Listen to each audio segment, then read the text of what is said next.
Grazie, buongiorno, and now I'm going to move to English.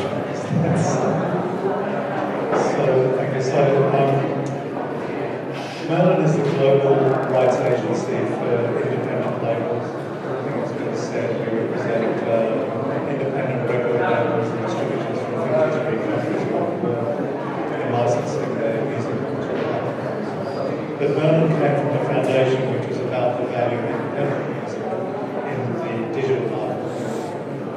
So before the digital market emerged, we had a physical market that worked very much regionally.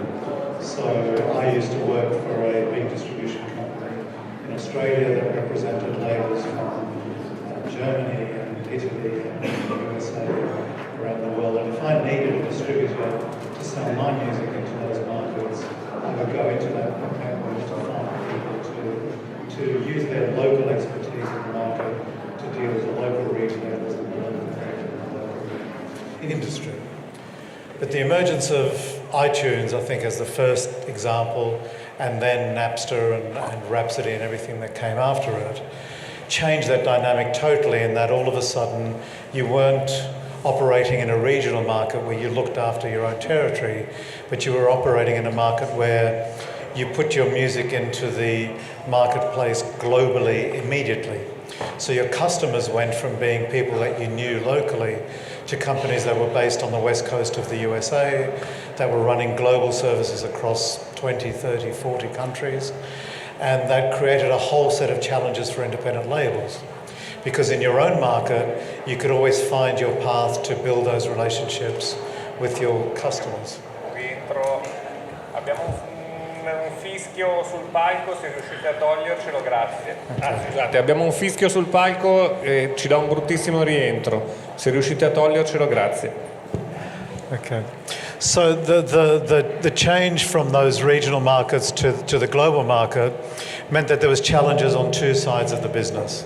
The first was from the retailers, so the iTunes, Spotifys of this world, who wanted to launch a global market, a global service. And if they went to Universal or Sony Music or Warner Music, could get one license for all of that content all across the world and have that music on their platform. The challenge with the independent sector is you have thousands and thousands and tens of thousands, as in our case, of labels around the world who are selling music in the marketplace. From a service point of view, finding those thousands of people and actually getting their music licensed and onto the platform was becoming a major challenge. From the label side, the challenge was how could you, as a significant label in Germany, Italy, or even the closer? Yeah. Now I'm getting feedback. Okay. How could you, as an independent label operating in your market, get the attention of those global platforms to get your music licensed? So there was a real disconnect there. And what happened is the services started saying it's more difficult to get to the independent music, so it costs us more to get to that music, so we're going to pay less for it. And there was a real concern in the global independent sector that as this market shifted from local to global and from physical to digital, the value of independent music was going to diminish in the marketplace, which meant that an artist would get paid less if they signed to an independent than if they were signed to the major, even though the customer experience was the same. So Merlin was really formed to look at that specific problem in terms of how we dealt with that. So from that idea 10 years ago, when we were sitting around thinking about what this could look like, we've now built an organization that next May will have its 10th anniversary. We've gone from representing maybe 200 companies at the beginning of the business, or the beginning of the Merlin organization, to now representing tens of thousands of labels from around the world. But what probably most important thing that we've done is we've managed to bridge that gap between the services and then independent labels so that our members can compete on those services on a global basis on an equal footing with the major labels. So there's not that disconnect between the value of independent music and major label music. More important than that, I think, is the fact that what has actually happened in the evolution of the streaming market is we now have a market that's actually healthier for independents in terms of getting their music in front of consumers than the physical business ever was. So again, if we go back to that physical marketplace, you really had 3 channels to get your music in front of consumers. You could get it onto the radio, you could get it onto television, or you could feature it in a record store. And you know, you could get journalists to write about it. So media, I suppose, broadly falls into that television thing. But if you couldn't get into one of those channels, and if you couldn't get your music onto the shelf of the music store, you were essentially invisible to the consumer. Any consumer who walked into the store was limited to a choice of maybe 4,000 or 5,000 titles. Competing in that world as an independent was difficult because the companies with the most money were the most powerful at getting their music onto those, into those channels. What's happened in the digital space is now there's unlimited shelf space. Everybody's music is available everywhere. No one is out of stock of music anymore. But more directly, we have a more direct path between the artist, the label, and the consumer than we've ever had. So if we fast forward to where we are now, if you're a small label, wherever you are in the world, you can reach a global marketplace. You can use social media to get people to listen to your music immediately. You can connect with a fan base that's not only in your own town and your own market, but it's global.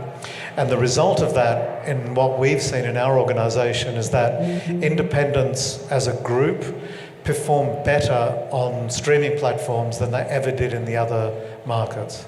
So we've done an analysis that compares the market share of independents in the physical market versus the download market versus the streaming market.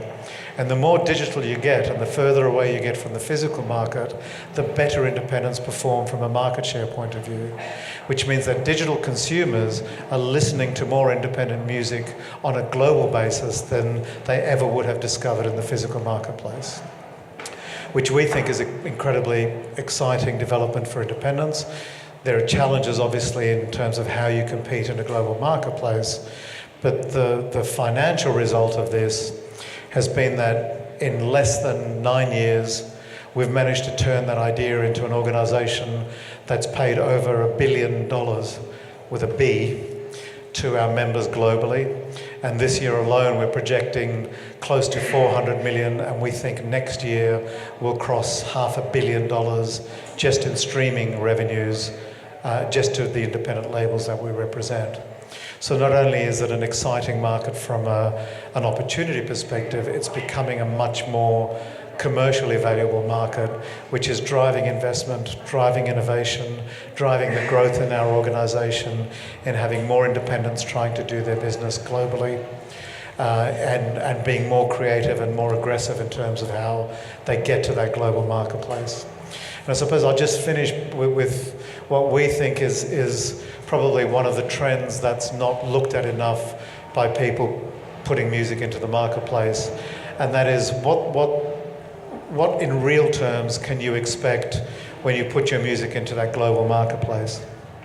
Over the past 12 months, we've done studies of non-English music language across a range of territories, from Japan to France to Norway and a range of other territories. And what we found is in all of those cases and in all of those territories, and I'll use the Japanese example because it's the freshest in my mind, because I did that 2 weeks ago. We looked at a Japanese label that was just a Japanese rock label with artists that sing in Japanese, very, very traditional rock music. 65% of the streams of their music came from outside of Japan. Half of those streams from outside of Japan came from the US, but almost a quarter of those streams came from Brazil, Mexico, Argentina, and Chile. The rest of the streams then came from Europe, the rest of Southeast Asia, and Australia and New Zealand. But what it's opened up for that Japanese label is an understanding that they have an audience in Brazil, Argentina, and Chile that they never would have expected to see. They certainly were not selling any physical goods there. And I think this is the next dynamic that we think is incredibly exciting and important in the marketplace. So not only are we seeing an increasing amount of value, but we're seeing value coming from markets where we never managed to get, very much money out of what's, at all. If you think of labels trying to get money out of Brazil or Chile or Argentina in the physical marketplace was very difficult. For Merlin this year, we'll actually make more money in streaming revenues in Brazil than we do in France or Italy, which is never the way that the music industry ever looked in the past. So I think from an independent perspective, value for us has gone from a very challenging construct where we felt that we were going to fall away from the market to now a market where we think we're able to leverage the value of our music far more than we ever can. And most importantly, that consumers, when they get access to that music, find it valuable within their own listening experience and are consuming more of that music and returning more of that revenue to the independent sector than we've ever seen before.